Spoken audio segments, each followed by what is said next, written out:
CM sir कुछ कहेंगे? CM sir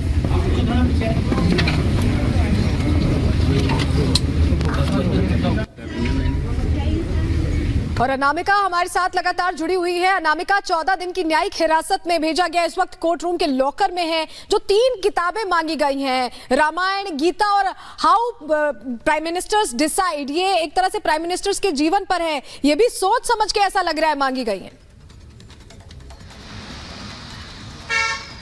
देखिए, अरविंद केजरीवाल को ये लगता है कि उन्हें भी लंबा वक्त गुजारना है तिहाड़ के अंदर, क्योंकि जिस तरीके से उनके पास समय होगा, लिहाजा उनकी ओर से कुर्सी, मेज, किताबें मांगी गई हैं। किताबें भी ऐसी जो उसमें से कुछ धार्मिक किताबें भी हैं, Bhagavad Gita, Ramayana, Mahabharata, how to prime minister decide, ये एक पॉलिटिकल किताब है जिसको लेकर के उन्होंने डिमांड की है लेने की। हालांकि मिलती है या नहीं, ये कोर्ट के डिसीजन के बाद सामने आ जाएगा, क्योंकि उनकी ओर से डिमांड जो है वो मेडिसिन की भी है, उनके हेल्थ इश्यूज को देखते हुए डाइट की भी है। तो बहुत सारी डिमांड्स को लेकर के जो कागजी कार्रवाई है वो अंदर चल रही है। फिलहाल केजरीवाल को भी अंदर लॉकअप में रखा गया है और यहीं से जो पीछे का गेट देख रही हैं आप, जब निकाला जाएगा अरविंद केजरीवाल को यहाँ से, तो इसी पीछे के गेट से निकाला जाएगा और सीधे तिहाड़ ले जाया जाएगा। अब अरविंद केजरीवाल अगले 15 दिनों के लिए तिहाड़ में रहने वाले हैं। हालांकि ईडी ने यहाँ पर यह भी साफ किया कि चूंकि केजरीवाल जांच में सहयोग नहीं कर रहे हैं, लिहाजा भविष्य में भी, यानी कि जब वो तिहाड़ में रहेंगे उस दौरान भी अगर चाहे ईडी तो उन्हें कस्टडी में ले सकती है, रिमांड में ले सकती है, पूछताछ कर सकती है। तो ऐसे में अगले 15 दिन केजरीवाल के तिहाड़ में बीतने वाले हैं। तैयारियां पूरी हो चली है। जब तिहाड़ में बैरक नंबर 15 में तैयारियां कर ली गई हैं। बैरक नंबर 15 वही बैरक है जिसमें इसके पहले भी तमाम पॉलिटिकल लीडर्स को रखा गया है, क्योंकि वो हाई सिक्योरिटी जोन वाला बैरक माना जाता है। लिहाजा अरविंद केजरीवाल के पहले जो उनके करीबी है, सत्येंद्र जैन जैसी सिसोदिया, सब ऑलरेडी वहां पर मौजूद है। तिहाड़ में अरविंद केजरीवाल भी जाने वाले हैं।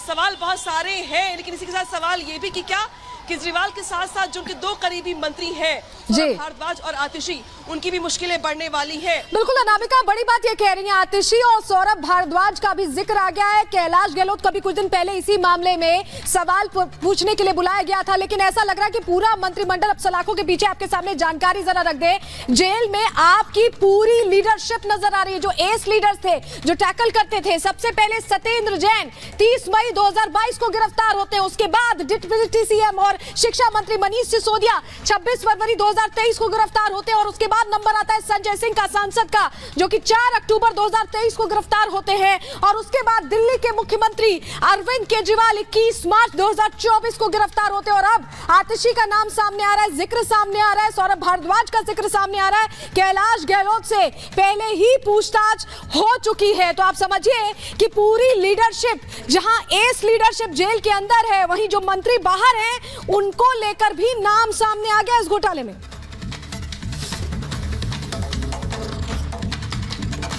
और एक और जो बड़ी खबर आ रही है उसका भी हम यहां पर रुख करेंगे कि पहली बार कोर्ट में आतिशी और सौरभ भारद्वाज का नाम भी सामने आया है। ईडी के वकील ने आतिशी सिंह और सौरभ भारद्वाज का नाम भी पूछताछ में लिया है और ये बताया कि विजय नायर मुझे रिपोर्ट नहीं करता था, ये केजरीवाल ने कहा है। पूछताछ में केजरीवाल ने बताया कि विजय नायर आतिशी सिंह और सौरभ भारद्वाज को रिपोर्ट करता था। गायत्री और अनामिका काली हमारे साथ लगातार बनी हुई हैं, लेकिन बड़ा सवाल, क्योंकि देखिए जैसे कि हम ग्राफिक्स के जरिए भी दिखा रहे थे, बड़ी जो लीडरशिप है वो जेल में है।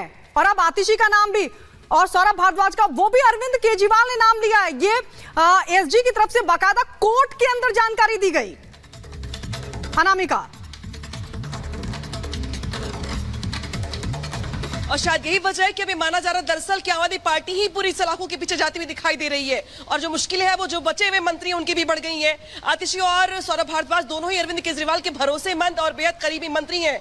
दोनों के पास महत्वपूर्ण विभाग भी हैं, दोनों लगातार हमलावर भी हैं इस मुद्दे को लेकर के भाजपा और ईडी पर। और दोनों का ये कहना भी कि उनका भी नंबर जल्द आ सकता है। ऐसे में देखिए जिस तरीके से कोर्ट परिसर में उनका नाम का जिक्र किया गया है और ये कहा गया कि दरअसल विजय नायर वो शख्स जो पार्टी का कामकाज देखता तो था, लेकिन उसकी रिपोर्टिंग आतिशी और सौरभ भारद्वाज को थी। तो ये रिपोर्टिंग किस मामले में थी, कब कब थी और कब कब हुई, और क्या आबकारी नीति को लेकर के भी कोई रिपोर्टिंग हुई, कोई बातचीत हुई, इन तमाम सवालों के जवाब अभी आने बाकी है। लिहाजा अब ये मान लिया जाए कि जो आपके 2 महत्वपूर्ण मंत्री और हैं, आतिशी और सौरभ भारद्वाज, उन पर भी जांच का घेरा बढ़ता हुआ दिखाई दे रहा है। क्योंकि खुद केजरीवाल ने इस बात का जिक्र किया है पूछताछ में और कहा है कि दरअसल विजय नायर दोनों को रिपोर्ट करता था। अभी रिपोर्ट क्यों करता था, कब करता था, कैसे करता था, कितने दिनों में करता था, ये सारी बातें। तो अनामिका, सवाल कई हैं और उनके जवाब लगातार तलाशने की कोशिश की जा रही है, लेकिन इस बीच एक और बड़ी खबर आ रही है, उसका रुख कर लेते हैं, उसके बाद आपके पास वापस लौटेंगे। मीडिया के सवालों पर आतिशी ने खामोशी साधी हुई है। केजरीवाल ने आतिशी का नाम लिया है, आपको बताया कि पूछताछ में ही नाम लिया गया है। शराब घोटाले में अब नया मोड़ आता दिखाई दे रहा है, क्योंकि सिर्फ आतिशी का ही नहीं, सौरभ भारद्वाज का भी नाम खुद केजरीवाल ने लिया है और ये कहा है कि विजय नायर उनसे बातचीत करते थे, मुझसे बातचीत नहीं करते थे। ये बड़ी खबर इस वक्त की। और जब पूछा गया सवाल आतिशी से तो आतिशी शांत रही। आपका नाम आया है, आप कुछ कहना चाहेंगे? मैम, पहली बार आप कोर्ट में थी, उन्होंने कहा कि सीएम साहब ने कहा है कि विजय नायर आपको रिपोर्ट करते थे। मैम, आपका नाम आया है, आप कुछ कहना चाहेंगे? मैम, पहली बार आप कोर्ट में थी, उन्होंने कहा कि सीएम साहब ने कहा है कि विजय नायर आपको रिपोर्ट करते थे। मैम, आपका नाम आया है, आप कुछ कहना चाहेंगे? मैम, पहली बार आप कोर्ट में थी, उन्होंने कहा कि सीएम साहब ने कहा है कि विजय नायर आपको रिपोर्ट करते थे। मैम, आपका नाम आया है, आप कुछ कहना चाहेंगे? मैम, पहली बार आप कोर्ट में थी, उन्होंने कहा कि सीएम साहब ने कहा है कि विजय नायर आपको रिपोर्ट करते थे। मैम, आपका नाम आया है, आप कुछ कहना चाहेंगे? मैम, पहली बार आप कोर्ट में थी, उन्होंने कहा कि सीएम साहब ने कहा है कि विजय। बिल्कुल, तो आतिशी को आप देख रहे थे जिन्होंने मीडिया के सवालों का जवाब नहीं दिया। अनामिका कारी लगातार हमारे साथ बनी हुई है। अनामिका, मीडिया ने हमारे साथ जुड़े हुए हैं। एक बार जरा जतिन का रुख कर लेते हैं। जतिन, सारी ही कैबिनेट अब लगता है एक के बाद एक जेल में ही मिलेगी, जिस तरह की स्थिति यहां पर बनी हुई है। लेकिन जहां तक आतिशी सिंह की बात की जाए, बहुत ही मुखर नजर आती थी, कोई भी कुछ कहते थे बहुत ही ज्यादा एक्टिव मोड में अभी वो नजर आ रही थी, खासतौर पर जब से केजरीवाल लॉकअप में गए थे। लेकिन अब कि यहां आतिशी सिंह का नाम आना, यहां सौरभ भारद्वाज का नाम आना, ये क्या बता रहा है? बिल्कुल, ये बिल्कुल बता रहा है कि आम आदमी पार्टी की मुश्किलें थमने का नाम नहीं ले रही हैं, क्योंकि आतिशी, सौरभ भारद्वाज जब कोर्ट से बाहर निकले, उनके बॉडी लैंग्वेज से ही आप अंदाजा लगा सकते हैं कि उनके मन में क्या चल रहा होगा। और साफ तौर पर ईडी इन्वेस्टिगेशन कागजों पर भी ये डिस्क्लोज करती है कि अरविंद केजरीवाल से जब पूछताछ की गई, विजय नायर के बारे में सवाल जवाब किए गए, तो अरविंद केजरीवाल ने दो टूक बात उनके सामने रखी कि सौरभ भारद्वाज के संपर्क में थे विजय नायर। और विजय नायर इस केस में इस लिहाज से भी बहुत महत्वपूर्ण शख्स है, क्योंकि वो सरकारी बंगले में रहकर एक्साइज पॉलिसी को मीडिएट करने का काम करते थे। साउथ लॉबी को दिल्ली में लाना, किस तरीके से अरविंद केजरीवाल से अप्रोच कराना है, वो सारा काम विजय नायर किया करते थे। समीर महेंद्रू की बातचीत अरविंद केजरीवाल से फेस टाइम ऐप के जरिए वो विजय नायर ने कराई थी। तो आप इस लिहाज से समझिए कि विजय नायर कितना महत्वपूर्ण आदमी है। अगर उसके स्टेटमेंट और अरविंद केजरीवाल जब ये बोल देते हैं कि विजय नायर अरविंद केजरीवाल के डायरेक्ट संपर्क में नहीं था, बल्कि सौरभ भारद्वाज और आतिशी को उस समय रिपोर्ट करता था, उनसे वो बातचीत करता था। और ये उस समय की बात है जब सौरभ भारद्वाज विधायक थे, आतिशी प्रवक्ता थी। हालांकि अब दोनों दिल्ली सरकार में मंत्री हैं, क्योंकि मनीष सिसोदिया और सत्येंद्र जैन जेल के अंदर मौजूद है। लेकिन कहीं ना कहीं ये स्टेटमेंट ईडी इन्वेस्टिगेशन को और भी पुख्ता बताता है। और साथ ही सबूतों के तौर पर जब ईडी बात करती है तो तमाम वो दस्तावेज भी रखेगी। और विजय नायर के स्टेटमेंट पर जब आप नजर डालेंगे तो ईडी ने जब चार्जशीट दायर की थी, उसके अंदर भी बाकायदा विजय नायर ने रिटर्न स्टेटमेंट ये दिया है। लेकिन अरविंद केजरीवाल, क्योंकि आप तिहाड़ जेल के अंदर रहेंगे, जेल मैनुअल का उन्हें पालन करना पड़ेगा। सोर्सेज का यह भी कहना है कि तिहाड़ जेल की जेल नंबर 2, 3 और 5, इन 3 जेलों को सैनिटाइज किया गया है। अंदर एक हाई लेवल मीटिंग चल रही है। मेरे विजय, अगर आपको तस्वीरें दिखा दी, तिहाड़ जेल की तस्वीर आप यहां पर देख रहे हैं। अंदर हाई लेवल मीटिंग चल रही है। अरविंद केजरीवाल जैसे ही तिहाड़ जेल के अंदर पहुंचेंगे तो जेल मैनुअल का उनको पालन करना पड़ेगा। बाकायदा एक मेडिकल टेस्ट अंदर कंडक्ट किया जाएगा और उसके बाद आगे की जो प्रोसीजर है वो शुरू कर दी जाएगी। हालांकि बिल्कुल जतिन, आप बता रहे हैं कि तैयारी वहां पूरी हो गई है, बैठक चल रही है और 2, 3 और 5 जेल नंबर जो है उसे सैनिटाइज कराया गया है, क्योंकि अरविंद केजरीवाल को वहीं रखा जा सकता है। अनामिका भी लगातार हमारे साथ जुड़ी हुई है। अनामिका, जिस बात का जिक्र जतिन भी कर रहे हैं कि आतिशी सिंह का नाम सामने आ जाना, सौरभ भारद्वाज के नाम का जिक्र आ जाना, ऐसे ही जिक्र उस समय संजय सिंह के नाम का आया था, अरविंद केजरीवाल के नाम का आया था, फिर क्या हुआ ये हमने देखा है। तो क्या उसी राह पर पूरी आम आदमी पार्टी की जो लीडरशिप है अभी जो बाहर है, कैलाश गहलोत का भी जिक्र कर लेते हैं, तो क्या उसी राह पर जाती दिख रही है? बिल्कुल जाती दिखाई दे रही है। देखिए, एक तथ्य ये भी सामने आया था ईडी की ओर से कि दरअसल जो आबकारी नीति को लेकर जो कुछ बैठकें हुई, उसमें से कुछ बैठकें अरविंद केजरीवाल के आवास पर भी हुई। शायद यही वजह थी कि ईडी जब लास्ट टाइम गई थी केजरीवाल के आवास पे, तो पूरे कमरे की छानबीन की गई थी। उनका जो ऑफिस है, जो कैंप ऑफिस घर में बनाया था अरविंद केजरीवाल ने, वहां पर भी पूछताछ की गई थी, वहां पर भी उसको पूरा का पूरा छानबीन किया गया था। डिजिटल डिवाइस वहां से कलेक्ट किए गए थे। लिहाजा ये तथ्य सामने आया था ईडी की ओर से कि बहुत सारे मीटिंग्स केजरीवाल के आवास पर भी हुई थी। और जो मीटिंग्स होती नहीं है मुख्यमंत्री की, उसमें तमाम मंत्री शामिल भी होते हैं, लिहाजा आतिशी और सौरभ भारद्वाज उस मीटिंग में रहे होंगे तो जांच के घेरे में आना उनका लाजमी है। इसी के साथ साथ एक दरअसल जो तथ्य निकल के सामने आ रहा है कि जो विजय नायर जो महत्वपूर्ण कड़ी इस पूरे के पूरे केस में वो रिपोर्ट करता था आतिशी और सौरभ भारद्वाज को, तो ये रिपोर्टिंग कैसी होती थी और क्या छन के जाती थी बातें अरविंद केजरीवाल तक, ये बहुत सारी बातें ऐसी हैं। जब ईडी पूछताछ का दायरा बढ़ाएगी तो अगला नंबर आतिशी का भी आएगा, सौरभ भारद्वाज का भी आएगा, यानी कि दोनों की मुश्किलें बढ़नी यहाँ पर लगभग तय मानी जा रही हैं। और शायद यही वजह कि आज आतिशी ने सवाल पर चुप्पी साध ली, क्योंकि अब वो भी इस बात को लेकर मंथन कर रही होंगी कि जो जांच का दायरा किस तरीके से उनको घेरता दिखाई दे रहा है और जो सवाल किए जा रहे हैं विजय नायर की भूमिका को लेकर, अब इस भूमिका को लेकर सवाल उनसे भी पूछे जाएंगे कि वो कब मिली विजय नायर से, कब मुलाकातें हुई, विजय नायर किन किन चीजों को लेकर बातचीत करते थे उनसे, आबकारी नीति को लेकर की भी कोई बातचीत हुई थी क्या,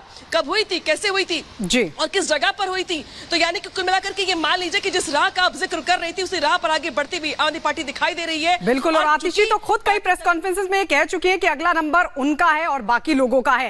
अब हमारे साथ जतिन भी लगातार बने हुए, लेकिन एक बार अनामिका मैं आप ही से समझना चाहूंगी, हम अक्सर ये देखते रहे हैं कि जब भी कोर्ट में हियरिंग हुई है, अरविंद केजरीवाल वहां पहुंचे या कोई और जो एक्शन ईडी की तरफ से लिया जाता है, तो अक्सर आम आदमी पार्टी आती है, थोड़ी देर बाद प्रेस कॉन्फ्रेंस करती है, कोई बड़ा स्टेटमेंट जारी होता है। ऐसी कोई जानकारी मिले, क्योंकि मुझे ऐसा लग रहा है कि अभी तक ऐसा कोई स्टेटमेंट जारी आम आदमी पार्टी की तरफ से नहीं हुई है कि प्रेस कॉन्फ्रेंस होगी।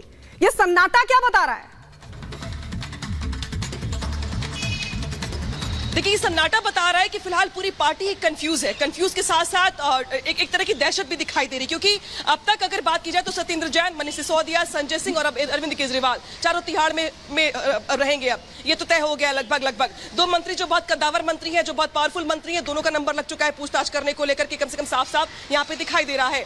ऐसे में अब पार्टी में जिस तरीके से स्ट्रेटेजी बनाई जाए सरकार चलाने को लेकर, सरकार बचाने को लेकर, आगामी चुनाव को लेकर, और अब ईडी की पूछताछ में अगला नंबर किसका होगा इसको लेकर, ये बहुत सारी बातें ऐसी हैं जिसको लेकर के पार्टी की लेकिन अब स्ट्रेटेजी होगी क्या, क्योंकि अब सरकार चलेगी कैसे? एक एक कर तो गिने जो भी मंत्री हैं, एक एक कर तो वो भीतर जा रहे हैं, अंदर जा रहे हैं। खुद मुख्यमंत्री जब अंदर हो, डिप्टी सीएम जब अंदर हो, तो फिर आखिर किस तरह से अब दिल्ली चलेगी? संकट विकट है। इस सवाल को लेकर मैं जाऊंगी जतिन के पास, लेकिन पहले सुन लेते हैं कि मनजिंदर सिंह सिरसा क्या कुछ कह रहे हैं। अब तो बार बार ये चीज सामने आई जो अरविंद केजरीवाल जी कहते थे कोई सबूत नहीं है, मेरे खिलाफ कोई सबूत नहीं है। इतने पुख्ता सबूत हैं, ईडी की कस्टडी खत्म होने के बाद भी आपको कोई छोड़ नहीं रहा, आपको 14 दिन के लिए जेल भेजा जा रहा है। अरविंद केजरीवाल जी, आप अपने मोबाइल के पासवर्ड तक नहीं आपने दिए अब तक। अगर आपका छुपाने को कुछ नहीं था तो आपको देने चाहिए थे, और आप ईडी को नहीं देने चाहते थे, कोर्ट में खोल के सबके सामने दिखा देते। जिस जज के सामने आप चिल्ला के कह रहे थे मैं बोला, उसी जज साहब के सामने पासपोर्ट दे देते कि देखिए ये पासवर्ड देखिए, मैं सारा फोन खोल के दिखा रहा हूं, ये देख लीजिए। पर आपके पास छुपाने को बहुत कुछ है। करोड़ों रुपया जो आपने इकट्ठा किया है शराब घोटाले में, उसके सारे सबूत फोनों में है जो आप फोन नहीं देना चाहते, लेकिन ये हिसाब होगा, आप बच नहीं पाएंगे। तो मनजिंदर सिंह सिरसा को आप यहां पर सुन रहे थे, लेकिन जतिन अब आगे का प्रोसेस हम किस तरह से देखें? क्योंकि पूरी तो अब एक के बाद आप देखिए कि सरकार जो है वो अंदर ही है। वो कह रहे हैं कि जेल से सरकार चलेगी, चलाई जाएगी, इस्तीफा देने को अब भी तैयार नहीं है, लेकिन ये व्यवहारिक नहीं है। क्या अब एलजी का रोल अब सामने यहां पर आ जाता है? देखिए, एलजी से ऑलरेडी बीजेपी जाकर शिकायत कर चुकी है। अब एलजी को यहां पर कुछ रिपोर्ट देनी होगी आगे केंद्र सरकार को कि भैया इस तरह से तो नहीं चल सकती है ना सरकार। आज बिल्कुल, अब एलजी का रोल इस लिहाज से भी महत्वपूर्ण है क्योंकि तिहाड़ जेल से कोई भी सरकार नहीं चल सकती। मेरे पीछे आप जो तिहाड़ जेल की दीवारें देख रहे हैं, इसके अंदर के अलग कानून है। इससे दीवार से जब इस समय हम सड़क पे आ जाते हैं तो हम इंडियन पीनल कोड इन तमाम चीजों को मानते हैं, लेकिन तिहाड़ जेल के अंदर का मैनुअल अलग है। वहां पर तिहाड़ जेल की जो रूल्स एंड रेगुलेशन है उसको आपको फॉलो करना पड़ेगा, जो रूटीन होगा वो उसको आपको फॉलो करना पड़ेगा। और साफ तौर पर एलजी ने इस बात के निर्देश और संकेत पहले ही दे दिए थे कि किसी भी तरीके से जेल से, या यूं कहे कि तिहाड़ जेल से सरकार को नहीं चलाया जा सकता। इसमें दो लोगों की अब महत्वपूर्ण भूमिका है, एक दिल्ली के उपराज्यपाल की और दूसरी कोर्ट की। अगर दिल्ली सरकार चाहे तो कोर्ट का रुख कर सकती है, कोर्ट में वो अपनी दलीलें रख सकती हैं कि वो तिहाड़ जेल से जो अपनी जो सरकार है वो यहां पर चला सकते हैं। अगर कोर्ट परमिशन देगा तो तिहाड़। भारतीय जनता पार्टी ने अपना घिनौना चेहरा, अपना लोकतंत्र विरोधी चेहरा सामने लाते हुए दिल्ली के विधायकों को फिर से तोड़ने की नाकाम कोशिश करी है। विधायकों को अलग अलग जगहों पर अप्रोच करके